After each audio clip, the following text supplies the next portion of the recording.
guys, it's Noah here and welcome to Must Watch. Well, our next guest is the #1 New York Times bestselling author Melissa de Cruz. She releases a new book to her fans titled Afterlife, an all-new novel within the Blue Bloods universe, and she's going to discuss it all with us right here on the show today. Welcome, Melissa. Good morning. How are you? I'm good, thanks. It is so nice to have you on the show this morning, Melissa. By the way, congratulations on your new novel titled Afterlife. We have it on the set with us this morning. What a great read. We're going to talk all about it, so let's go ahead and jump right into the conversation. So you write about Blue Bloods, though you are not one. In fact, you immigrated to the United States with your family only at the age of 12. But what accounts for your interest in Americans who came over on the Mayflower? You know, I think as an immigrant, we're so fascinated by our new country's history. I definitely was fascinated by American history because it was not something I grew up knowing. It was something I learned, at a later age than most kids know. And I read something about how all these rich and famous people, like the Bush family and the Roosevelts, could all trace their ancestry to the Mayflower. But not just people like that. There were also people like Oprah and a ton of celebrities who could trace their ancestry to the Mayflower. And I thought, wouldn't that be so interesting if everybody who came over on the Mayflower was a vampire? And that's why they're so rich and famous now. So, Melissa, I'm just curious here. Did you actually have a sense when you were writing the first Blue Bloods novel that it would lead to such a really, big, long, and popular series for your readers? I always hoped that it would. When my editor bought the first Blue Bloods book almost 20 years ago, she said, it would be great to do 19 books. And I thought, oh my goodness. Oh, wow. So many books. So there was always a hope for it. And I would have to say, counting all the spin-offs and all the extra Blue Bloods books that we've done over the years, I think we're pretty much up to 19. So her prediction came true. So thank you for putting that out in the universe, Helen.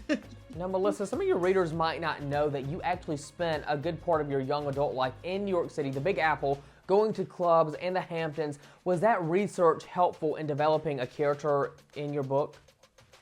I used all of the background that I knew and all my job was I reported on fashion and high society for a lot of magazines and newspapers, and my friends were gossip columnists, and we did the scene. It was a little bit of a Sex and the City era, and I thought, wouldn't that be fun if we did Sex and the City plus vampires?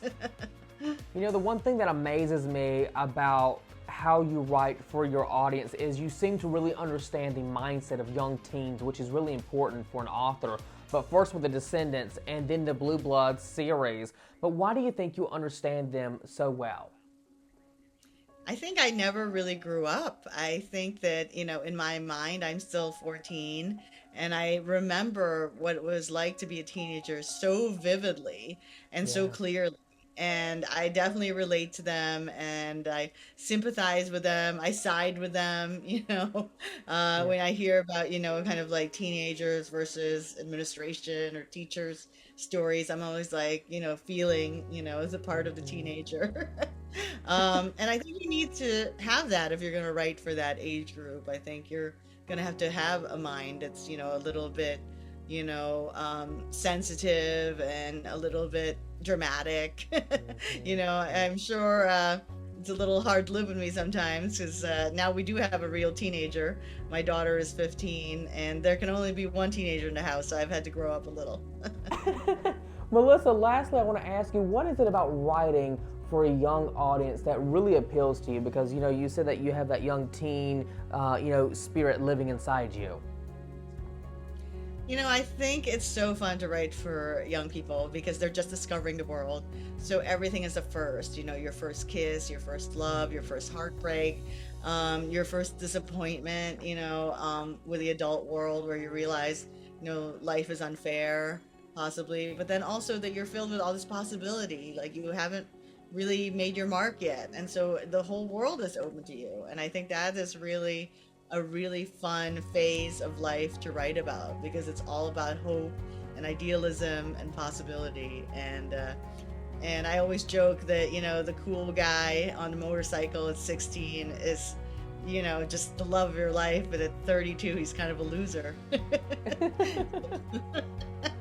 It's more fun to be 16 with the bad boy. Melissa De La Cruz, thank you so much for a great conversation this morning. Everyone, be sure to pick up a copy of her new novel titled Afterlife. It's now available in bookstores where books are sold. Melissa, you take care and you have a great rest of your day, my friend. Thank you so much, Noah. See you soon. Thank you. Bye-bye. Bye.